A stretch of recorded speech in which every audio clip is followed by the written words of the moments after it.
Dear friends, आज हम discuss करेंगे एफिशिएंसी, एक्टिविटी या टर्नओवर रेशियो। एफिशिएंसी, एक्टिविटी या टर्नओवर रेशियो ये जो होता है, एज नेम सजेस्ट, हम इसमें क्या करते हैं, हमारा जो बिजनेस परफॉर्मेंस है, फार्म का जो एक्टिविटीज़ है या उसका जो एफिशिएंट ऑपरेशन है कि नहीं, वो हम जज करते हैं। ओके, यहाँ न्यूमरेटर में कॉस्ट ऑफ गुड सोल्ड, हम शॉर्ट में CGS लिखे है, या सेल्स रहता है।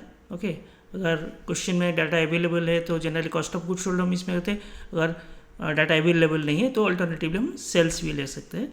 और डिनोमिनेटर में हम capital, okay, fixed asset, current asset या टोटल असेट, ओके, हम डिटेल ये डिस्कस करेंगे। ओके, ये एफिशिएंसी रेशियो डिस्कस करने से पहले मैं आपको just cost of good sold क्या होता है बता देता हूँ। Okay, cost of good sold क्या होता है? Opening stock are purchases less closing stock. Okay, opening stock are purchases less closing stock, alternatively sales minus gross profit. अगर हम ट्रेडिंग अकाउंट लेते हैं, ओके, सपोज एग्जाम्पल के साथ देखिए, ट्रेडिंग अकाउंट में डेबिट साइड में क्या रहता है? Opening stock, okay, then purchases, okay, opening stock are purchases less closing stock, opening stock are purchases less closing stock, तो 11 + 17 - 12, तो cost of goods sold is 16। Okay, opening stock are purchases less closing stock. Credit side में क्या आता है? Sales आता है।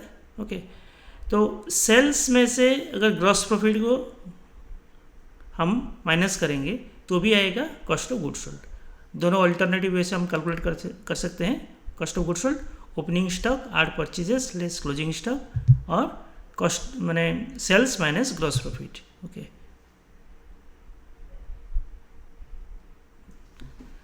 हम first ratio जो डिस्कस करेंगे वो है capital turnover ratio.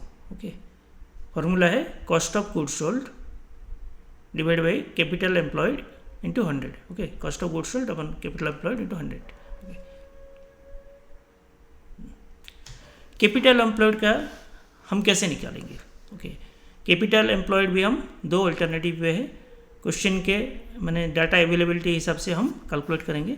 Okay, capital employed होता है share capital plus reserves plus long term डेब्ट माइनस एक्यूमुलेटेड लॉसेस। एक कंपनी का अगर या फर्म का अगर बैलेंस शीट देखेंगे, बैलेंस शीट में हमारा असेट साइड में आता है fixed asset, current asset and accumulated losses. Okay, जो राइट ऑफ नहीं हुआ है, एक्यूमुलेटेड लॉसेस भी आता है।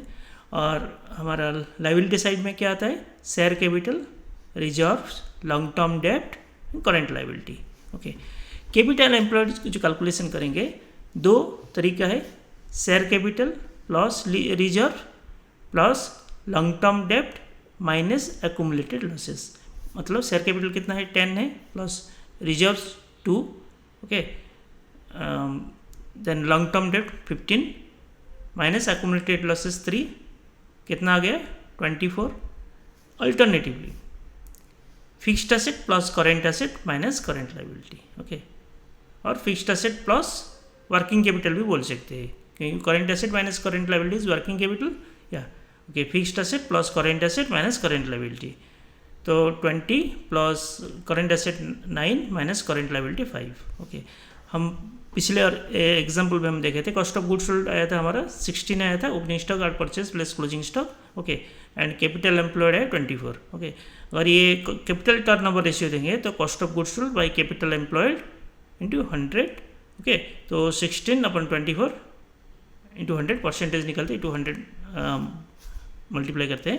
ओके, 66.6 है। यहाँ पर एग्जाम्पल जो समझाने के लिए बोला हूँ, तो ये परसेंटेज पे आप मत जाइए इंटरप्रेट करने के लिए। Okay, working capital turnover ratio. Okay, sales upon working capital into 100। Working capital क्या होता है? Current asset minus current liability is working capital. Okay, fixed asset turnover ratio, cost of goods sold upon fixed asset multiply 100 में करेंगे, cost of goods sold by fixed asset into 100 is fixed asset turnover ratio. Then current asset turnover ratio, cost of goods sold by current asset into 100. Then asset turnover ratio, ये cost of goods sold by total asset, okay, total asset into 100, okay, fixed asset, current asset and total asset, ये गया asset ratios. Then stock turnover ratio, cost of goods sold by average stock. अगर question का availability data में नहीं है तो हम alternatively sales upon closing stock भी ले सकते हैं, okay, cost of goods sold by average stock और sales by closing stock. Inventory holding period और उसको स्टॉक वेलोसिटी हम बोलते हैं, ओके. तो ये जो स्टॉक टर्नओवर रेशियो, इसका मेन पर्पज़ ये रहता है हमारा स्टॉक कितने दिन में हम रोटेट कर पा रहे हैं.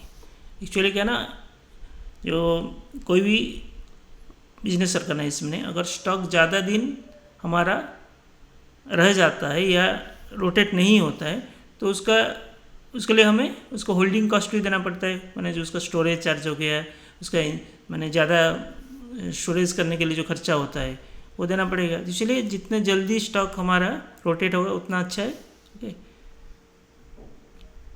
तो cost of goods sold by average stock और सेल्स बाय क्लोजिंग स्टॉक. और इन्वेंट्री होल्डिंग पीरियड, इसको हम स्टॉक वेलोसिटी भी बोलते हैं, ओके.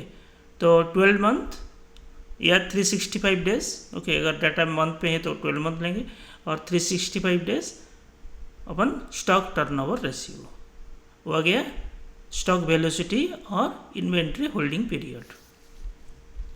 नेक्स्ट रेशियो है debtors turnover ratio. Debtors turnover ratio है जो वो किससे लिंक होता है, किससे हम कंपैरिजन करेंगे, डेटर्स को सेल्स के साथ, ओके.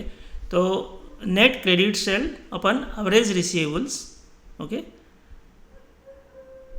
और सेल्स बाई क्लोजिंग रिसीवेबल. अगर डाटा इनसफिशिएंट है हम सेल्स ले सकते हैं या क्लोजिंग रिसीवेबल भी हम ले सकते हैं अगर डाटा में सिर्फ क्लोजिंग रिसीवेबल्स हमारा अवेलेबल है. रिसीवेबल्स का मतलब डेटर्स प्लस बिल्स रिसीवेबल को हम रिसीवेबल बोलते हैं. और एवरेज यहाँ मतलब है opening stock, opening plus closing by 2, opening stock नहीं, opening plus closing, opening receivable plus closing receivable divide by 2, average हम करते हैं, ओके. और डेप्ट कलेक्शन पीरियड, और इसे डेटर्स वेलोसिटी भी बोलते हैं. डेप्ट कलेक्शन पीरियड और डेटर्स वेलोसिटी इज 12 मंथ और 365 days upon debtors turnover ratio.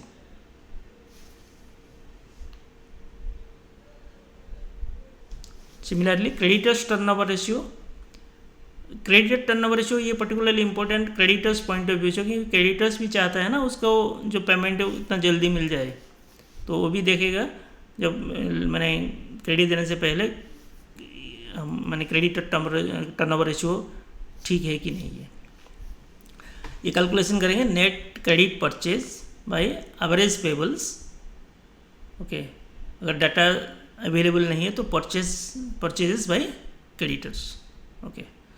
तो पेबल्स यहाँ मतलब है creditors plus bills payable and average same opening plus closing divide by 2, okay. Creditors payment period और क्रेडिटर्स वेलोसिटी, ओके, 12 मंथ और 365 days अपन creditors turnover ratio.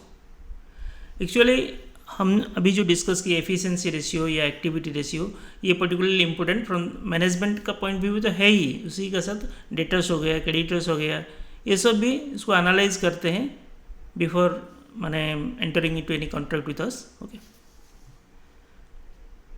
Thank you.